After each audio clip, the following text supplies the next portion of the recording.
You know, as we come together in this moment, we are not here to add anything to ourselves, nor are we here to gather techniques to manipulate the outer world. We are here for one reason alone, to return to the awareness of the presence that has never left us.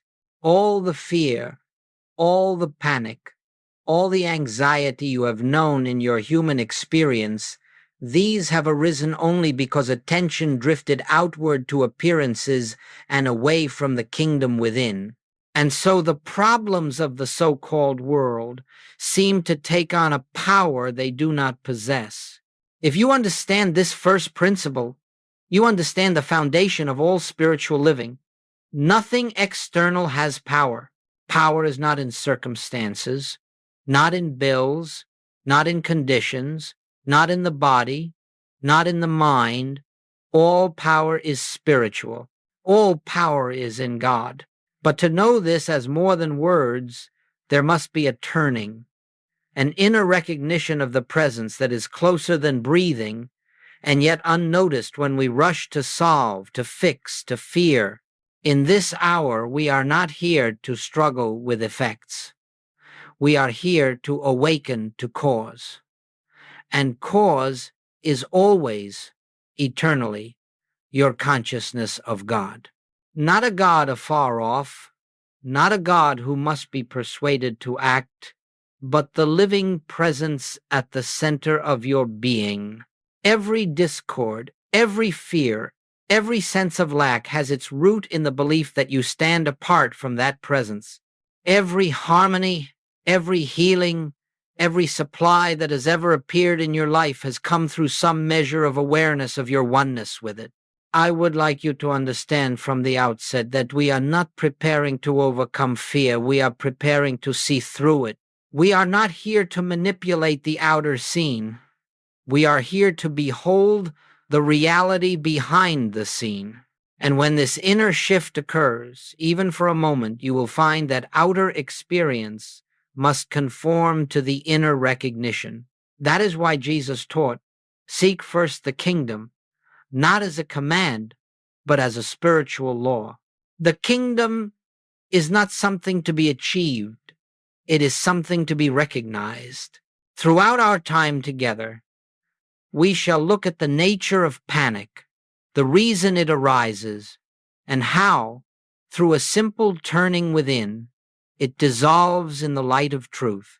We shall discover why every spiritual master speaks of a pause, a stillness, a resting, and why in that stillness the fears of the world lose their seeming reality.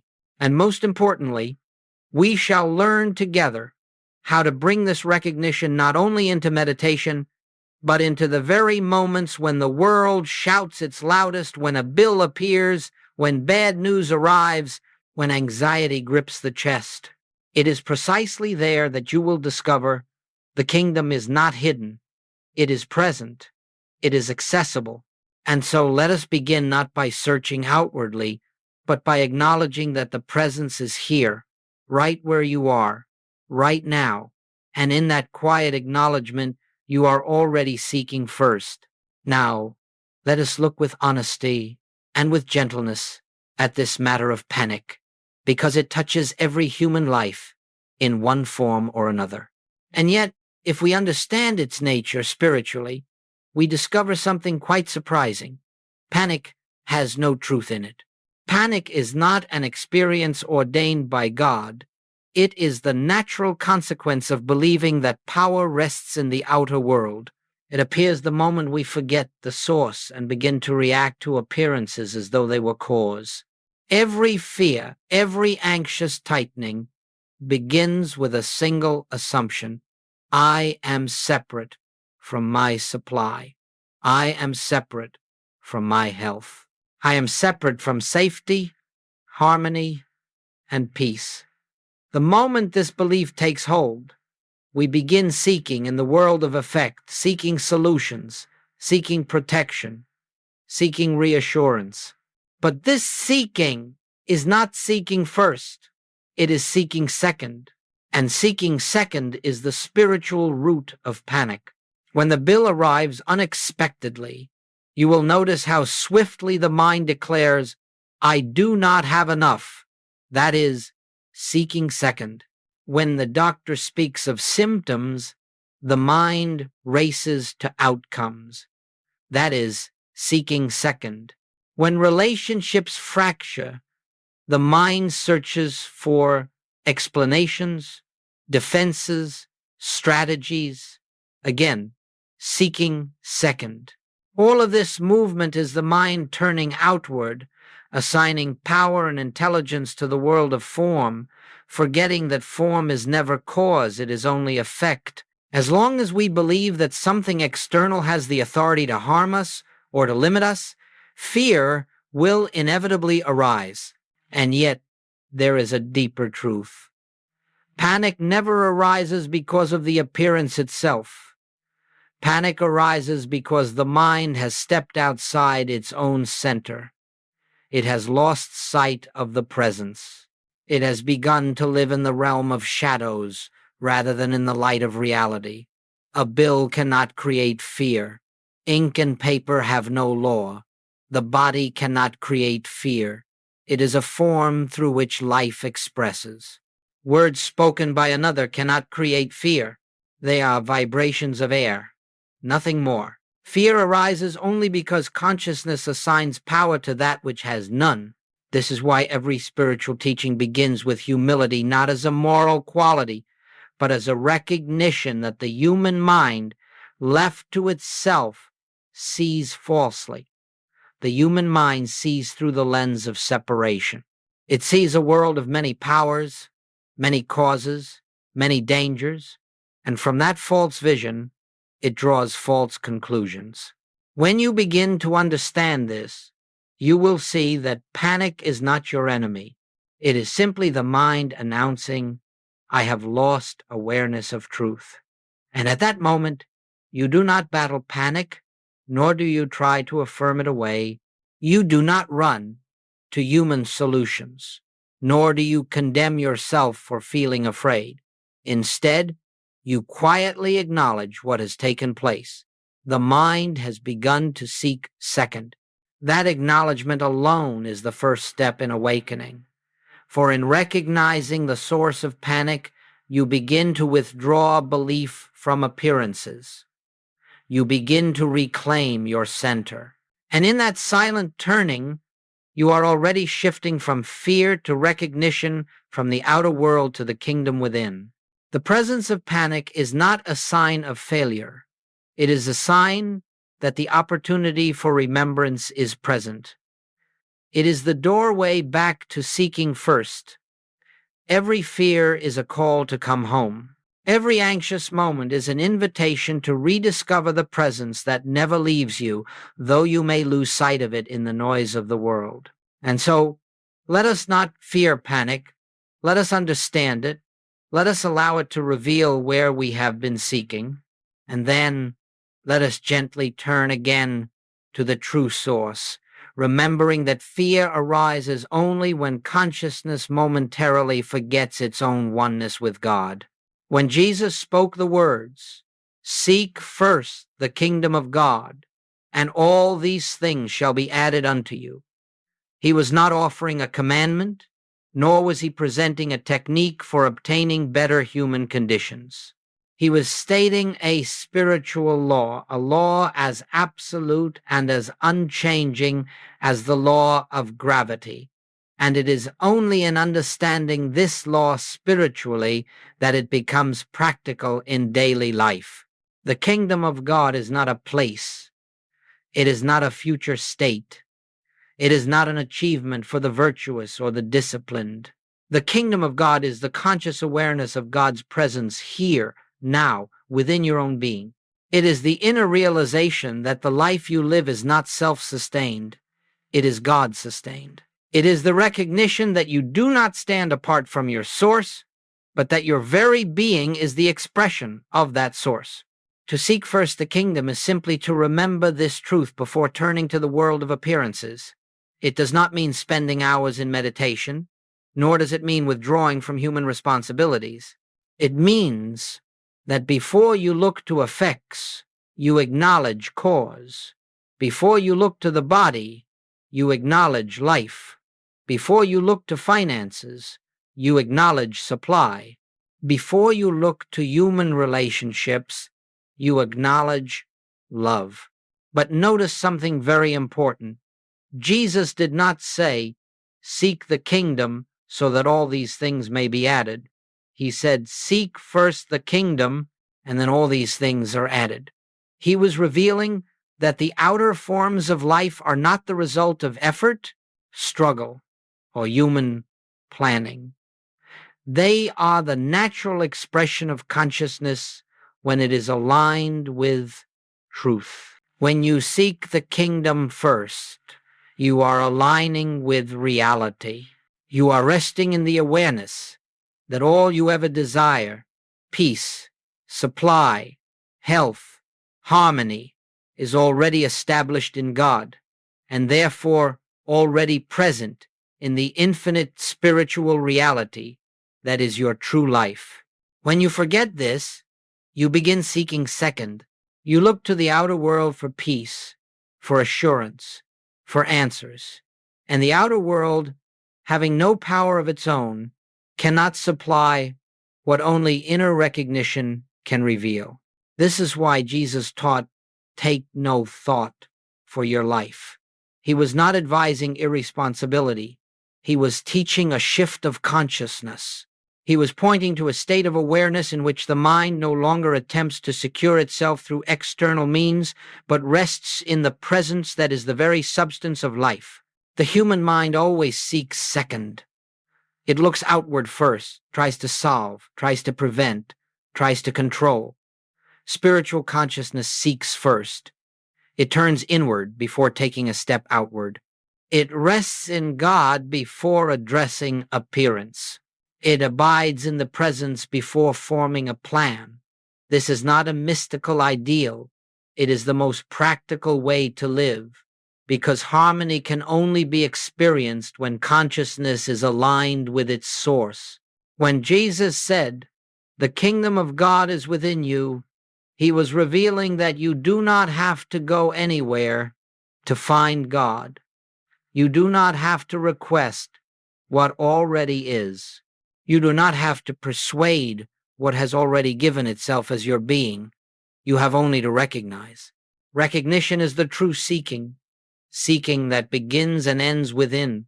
And so when we speak of seeking first the kingdom, we are speaking of a shift from fear to recognition, from outer dependence to inner awareness, from the world of effect to the realm of cause.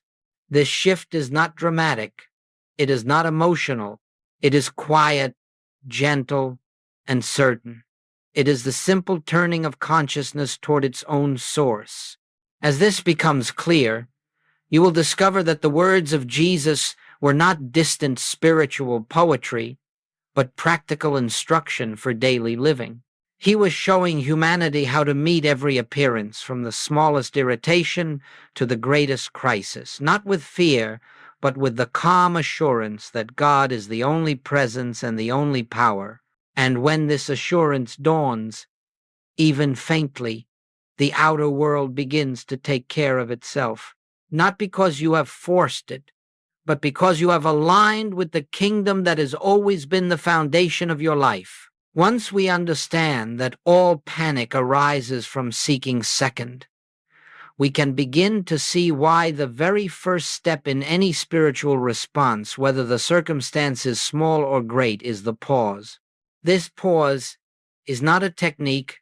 It is not a breathing exercise. It is not a moment of forced calm. It is the conscious refusal to grant power to appearances and the conscious return to the awareness of the presence within. You see, when an alarming situation arises, the human mind immediately leaps outward. It races to conclusions, to judgments, to imagined outcomes. It begins forming strategies, defenses, and explanations. This is the automatic habit of a mind that believes in a world of many powers. And in that instant, separation is felt, fear is born. But the pause interrupts this automatic movement. The pause says, no, I will not react. I will not allow the appearance to dictate the state of my consciousness. I will turn within. And in that turning, the power that you unconsciously assign to the appearance is withdrawn. The appearance is disarmed not by force, but by the simple recognition that it has no power of its own. A bill arrives. The old habit would be, what shall I do? How will I pay? What will happen? But in the pause, you do not follow that impulse. You turn within. Father, here I am. Let the truth reveal itself. A physical symptom appears. The old habit would be, what if? What next? What does this mean? But in the pause, you step out of the mental storm. Life is God. God is here. God is the only law operating. This pause is not procrastination. It is alignment.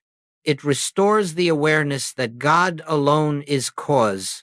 It reestablishes the truth that your being is not vulnerable, not dependent on matter, not separated from infinite supply, life, or peace. And the moment this recognition begins, even faintly, the grip of panic loosens. The pause is the doorway through which spiritual clarity enters. It is the space in which we disengage from the reaction of the senses and turn toward the reality that stands behind all appearance. Without this pause, we remain entangled in the world of effect. With it, we step into the atmosphere of the kingdom. Goldsmith often said that spiritual living is a life of remembering. You remember the presence. You remember the truth. You remember who you are in God and who God is in you. But remembrance is impossible if the mind is racing. Therefore, the pause becomes the first act of grace. The moment we pause, we silence the mind sufficiently for truth to reveal itself. You may notice at first that the pause feels unnatural. The old conditioning urges you to respond immediately, to fix, to protect, to analyze. But in time, the pause becomes natural. It becomes instinctive. It becomes the moment in which you step out of the human sense of self into the spiritual center of your being. Understand this clearly. The pause does not solve the problem. The pause allows you to see that God is the only power. And that recognition dissolves the problem at its root. As you practice this pause, you will begin to notice something profound. The very moment you stop reacting, the disturbance in the mind fades. The moment you withdraw your belief from appearances, their seeming authority weakens. And in that space, spiritual intuition begins to function. Answers arise. Peace returns. Guidance reveals itself. Not because you forced it, not because you thought your way through it, but because in the pause, you opened the way for the kingdom to reveal what has always been true. Thus, the pause is the first movement of seeking first. It is the act of turning from the world of effect toward the source itself. It is the way we step out of fear and back into the atmosphere of truth. And as we continue, you will see how this pause naturally leads into the deeper practice of recognition of what is spiritually real and what is not. Once we understand the pause, we are ready for the essence of the spiritual life. And it is here, perhaps more than anywhere else, that Joel Goldsmith diverged from traditional religion and metaphysical systems. He discovered that the moment we attempt to treat a problem, whether through prayer, affirmation, visualization, or mental effort, we have already granted reality to the problem. We have said, in effect, this appearance has power, substance, and law, and now I must counteract it. But spiritual healing does not take place by opposing error. It takes place by seeing through it. And it is in this seeing that recognition becomes the great unveiling. Recognition is the realization of what already is, not the attempt to make something happen. Let us look together at the difference. When you treat a problem, you begin from the premise that there is something needing correction, something lacking, something broken. And from that premise, the mind tries to impose a spiritual truth upon a situation it believes is real. This effort may bring temporary relief, but it cannot bring lasting harmony because it begins from duality, from the belief in both God and something unlike God. Recognition, however, begins from an entirely different foundation. Recognition declares God is the only presence. God is the only power. Therefore, anything appearing as fear, lack, disease, or discord has no spiritual law to support it. It has no truth. It has no permanence. It has no cause. In recognition, we do not fight the appearance. We do not argue with it. We do not affirm its opposite. We simply acknowledge the presence of God as the only reality. You see, the moment we begin to treat a condition, we accept the condition as part of our consciousness. But the moment we recognize that God alone constitutes our consciousness, the condition dissolves of its own nothingness. Recognition is the turning of the inner eye from the world of shadows to the light that reveals there were never two powers, never two realities. Let us take an example. Suppose the appearance of lack confronts you. The human mind immediately reasons, I must affirm abundance. I must believe for increase. I must declare supply. But all such activity is treatment. It accepts lack as something to be remedied. The more we try to affirm abundance, the more we subtly declare that lack is present. Recognition takes another path entirely. It says quietly, infinite supply is the nature of God, and God is the substance of my being. Therefore, lack has no reality in my consciousness. It is not a condition to fix. It is an illusion to see through. You do not fight lack. You recognize abundance as a spiritual fact. You do not fight sickness. You recognize wholeness as the nature of life itself. You do not fight discord. You recognize harmony as the essence of divine presence. When you recognize, you stop trying to create spiritual good and realize that spiritual good is already established. You rest not to produce a result, but to acknowledge reality. And in that resting, the fear dissolves, the mind becomes still, and spiritual law reveals itself as outer harmony. The secret lies here. Recognition never begins with the problem.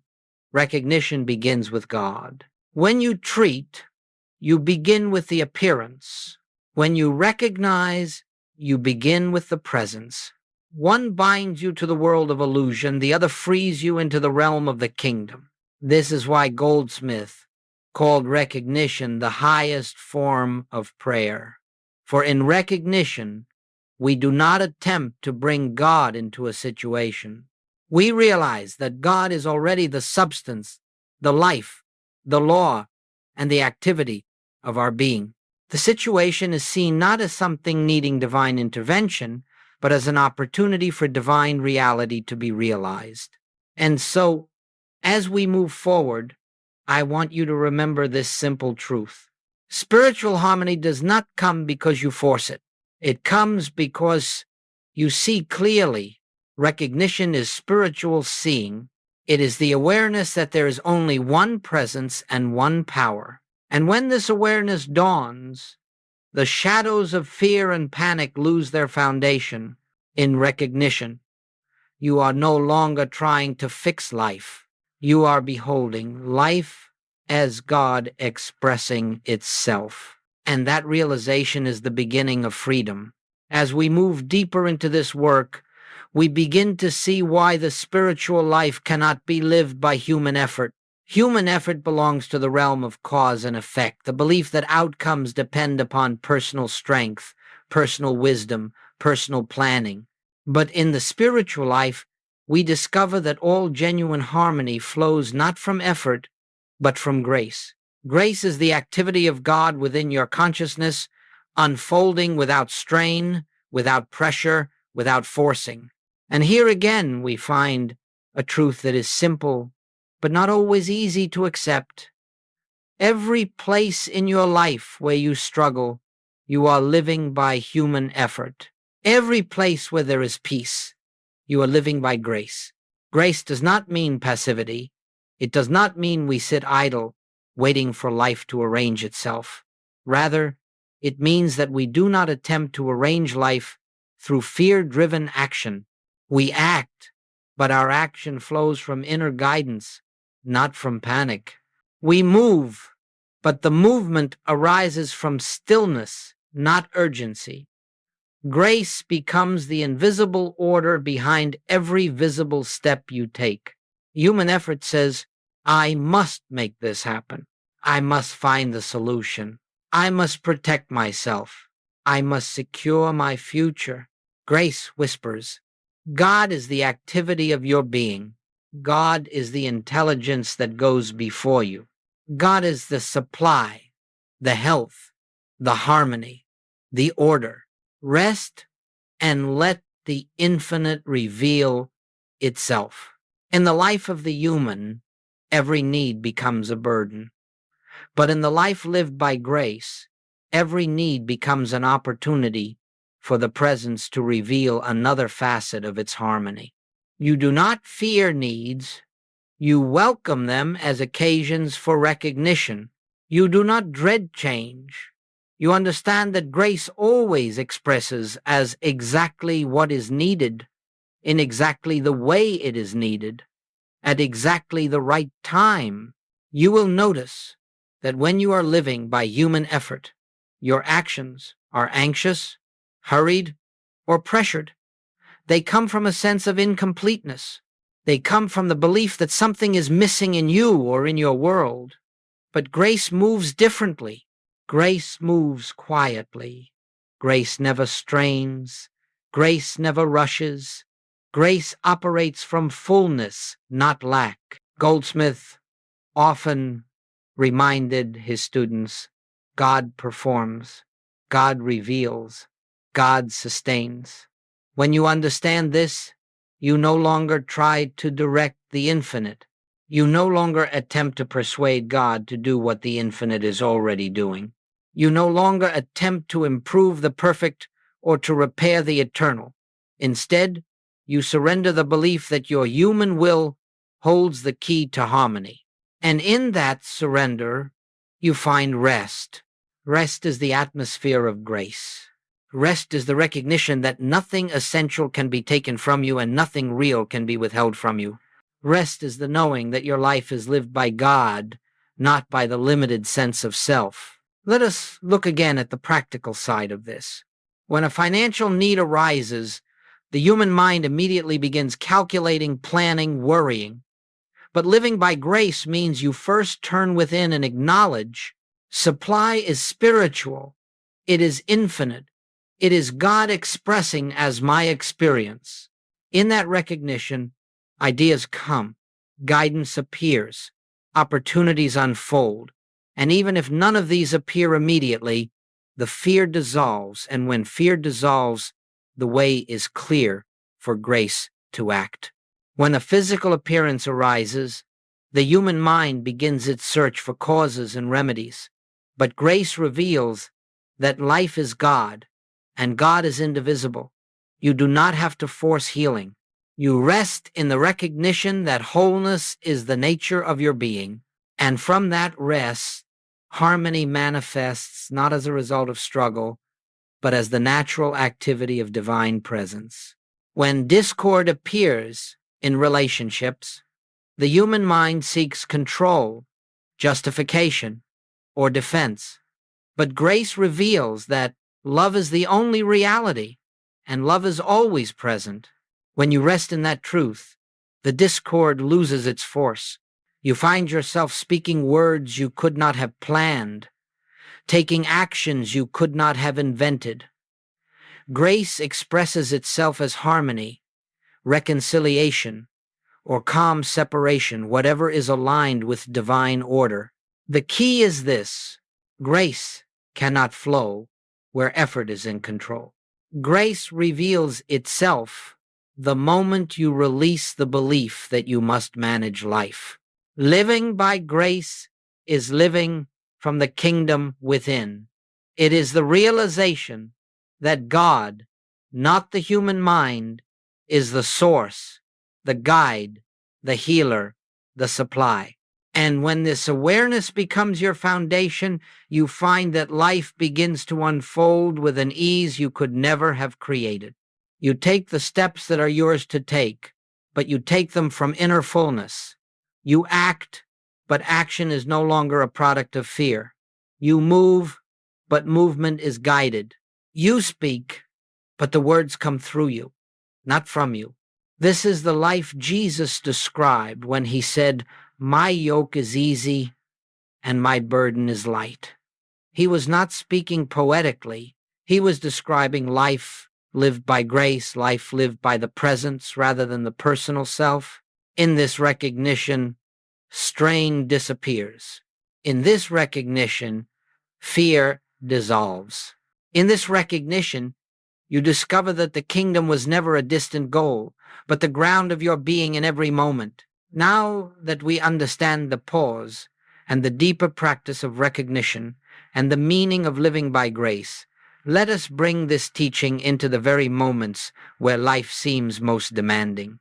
For it is easy to speak of spiritual truth in the quiet of meditation, but the true measure of inner awareness is discovered in the midst of daily experience, when appearances arise suddenly, when the mind is tempted to react, and when the senses insist upon the reality of fear.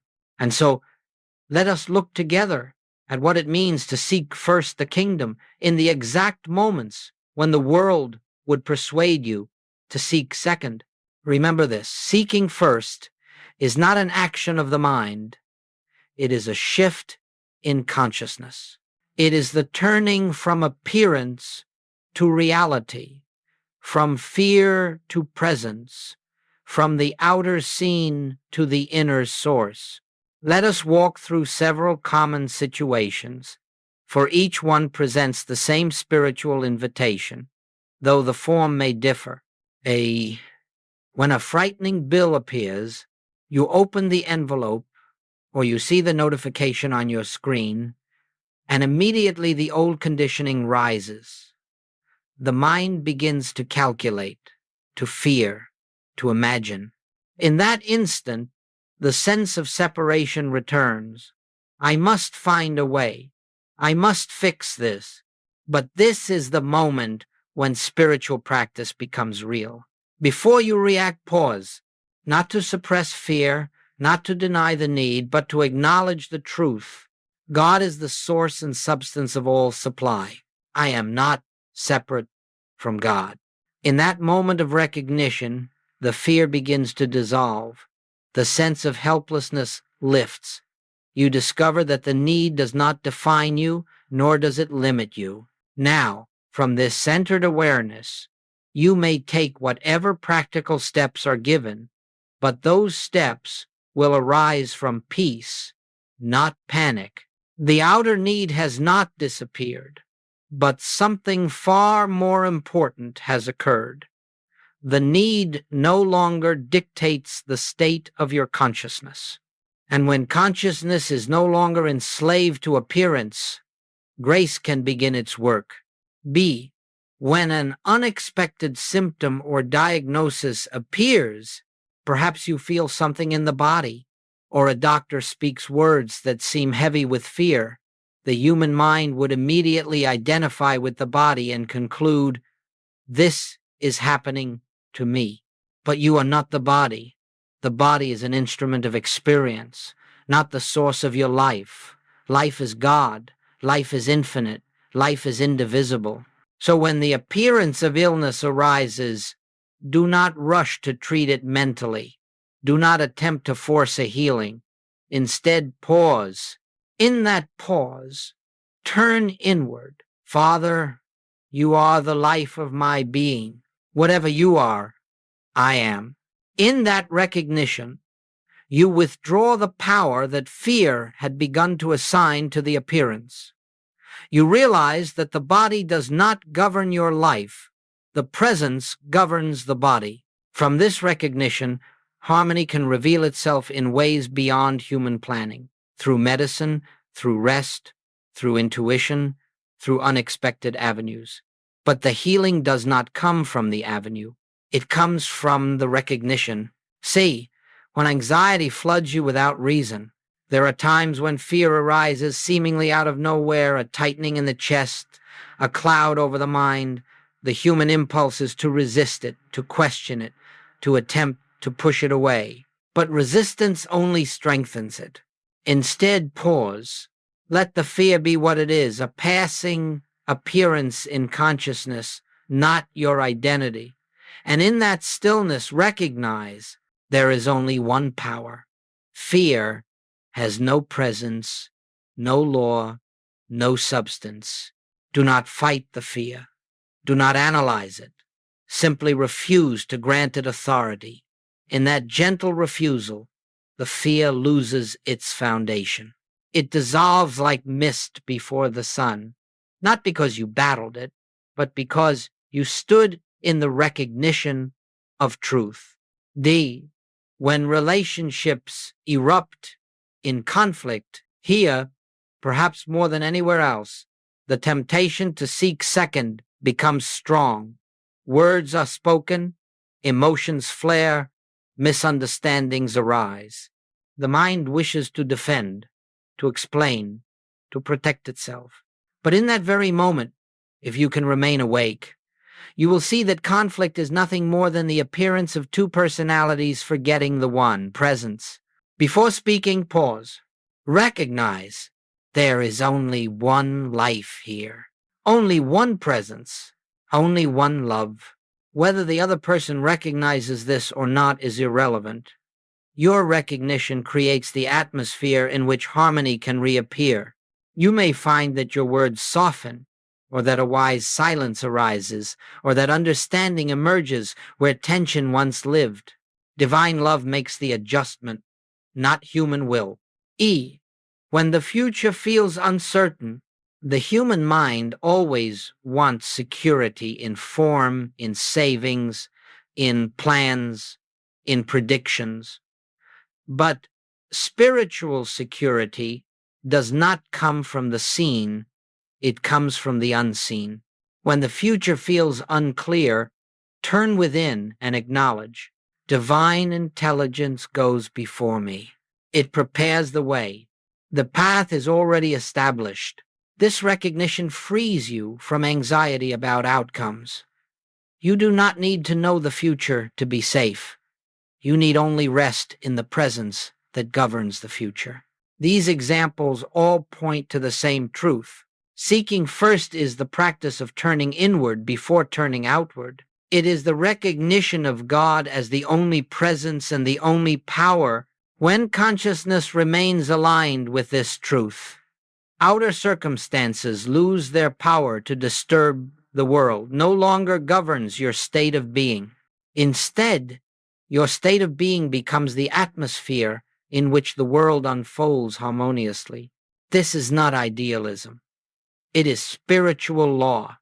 It is the way of the kingdom.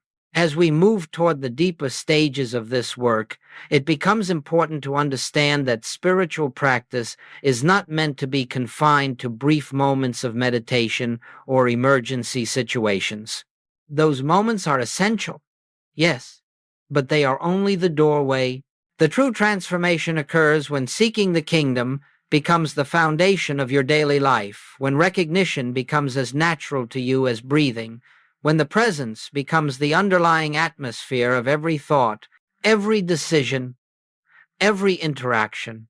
This does not happen through discipline or through striving. It happens through remembering, through gentle, steady, continuous remembrance.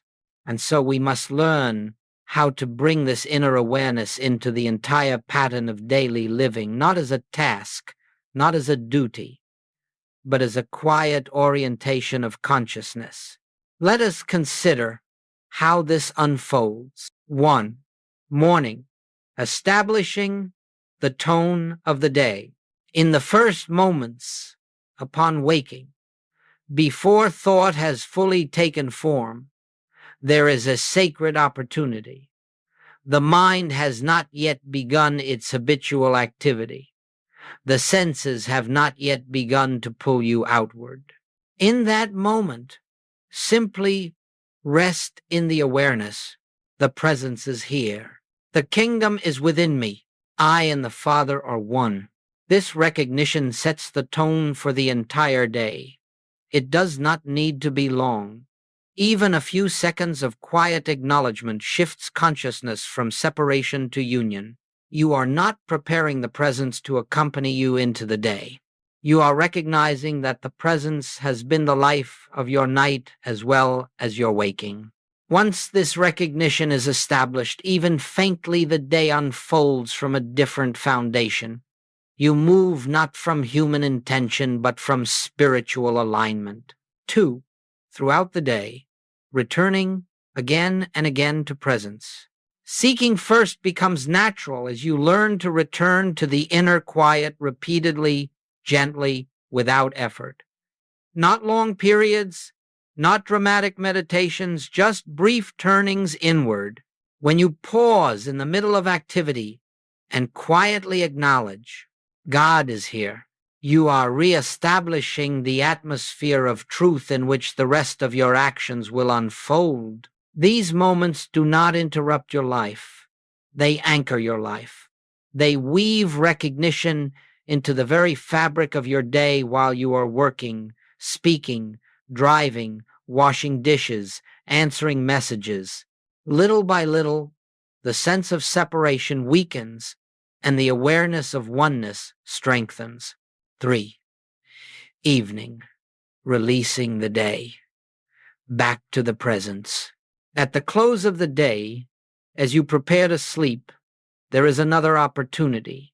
Before the mind recounts the events of the day, before it judges or analyzes, you may quietly rest in the awareness, nothing today occurred outside the presence. Nothing today touched the reality of my being. All is well in God. This is not denial. It is recognition. You are not erasing the day. You are seeing through it to the presence that carried you through every moment. In this recognition, the subconscious is freed from the burden of fear. Rest becomes peaceful, restorative, natural. 4. How you know the practice is working. As seeking first becomes your foundation, changes will appear, not necessarily dramatic at first, but subtle, unmistakable, steady. You may notice panic arises less often. Fear loses its authority. Decisions become clear. You speak with greater calm. You respond rather than react. Harmony appears without strain. Problems resolve without intense mental effort. You may discover that people respond differently to you, more gently, more openly, not because you have changed them, but because the atmosphere of your consciousness no longer invites conflict. You may observe that needs are met in surprising or effortless ways, not because you are manifesting, but because grace is now unobstructed. This is not magic. It is spiritual law functioning through a consciousness that has ceased to resist it. 5. The shift from practice to awareness. At first, you will practice turning within. In time, you will simply live from within. At first, you will remember the presence. In time, you will abide in the presence. At first, you will pause when fear arises. In time, fear will rarely arise. At first, you will consciously seek the kingdom. In time, you will discover that the kingdom was seeking you all along. This is the natural progression of the spiritual life. Practice gives way to embodiment. Effort gives way to ease. Seeking gives way to knowing. 6. What integration truly means. Integration does not mean that you retire from the world. It does not mean that you withdraw from responsibilities or refuse to act. Integration means that you live your outer life from an inner center. It means that you no longer depend on circumstances for peace, nor on people for love, nor on the body for life, nor on the world for security. Integration means that the presence becomes your resting place, your identity, your foundation. And from that foundation, you move into the world not as a fearful human battling for survival, but as a spiritual being through whom the grace of God expresses. This is the meaning of seeking first. It is the meaning of awakening. It is the meaning of the kingdom. As we come to the close of this teaching, let us rest together for a moment in the quiet awareness that all we have spoken of is not something to be attained in the future. It is not a spiritual condition you must earn. It is not a higher state you must climb into. The kingdom of God is not an achievement. It is the present reality of your being. Everything you seek is already within you. Everything you fear losing cannot touch the life that animates you. Everything that appears as need, conflict, or limitation is but a shadow compared to the light of the presence that dwells at the center of your consciousness. Let us recognize this now, not with effort, not with strain, but with the simple willingness to be still. Be still and know. Know what? Know that I, this divine presence, this infinite life, this silent reality is God. Not a God out in the heavens, not a God afar off, not a God responding to your pleas, but God is the living essence of your being. God as the consciousness you are aware of in this moment. God as the life that breathes you, moves you, sustains you. Right now, let your thought rest upon this truth. There is only one presence. There is only one power. There is only one life. And that life is expressing itself as you. All fear dissolves in this recognition, because fear requires belief in something other than God. All lack dissolves in this recognition, because supply is the nature of God consciousness. All discord dissolves in this recognition, because love is the structure of reality. As you rest in this awareness, notice that nothing is being done. You are not trying to become spiritual. You are not trying to think correctly. You are not trying to solve anything. You are simply recognizing what is already true. This recognition, quiet, gentle, effortless, is the beginning and the end of the spiritual path. It is the meaning of seek first the kingdom. Not that you must go find it, but that you turn away from the false belief in an external power and return again and again to the presence that has never left you. You need not perfect this practice. You need only remember it. And if you forget it 1,000 times, return 1,000 times. Each return strengthens the awareness of oneness. Each return weakens the illusion of separation. Each return opens the way for grace. Let us rest a moment longer in the simple acknowledgement, the kingdom of God is within me. I and the Father are one. All that God is expressing itself as my life, my being, my consciousness. Feel the stillness that follows such recognition. It is not the stillness of silence.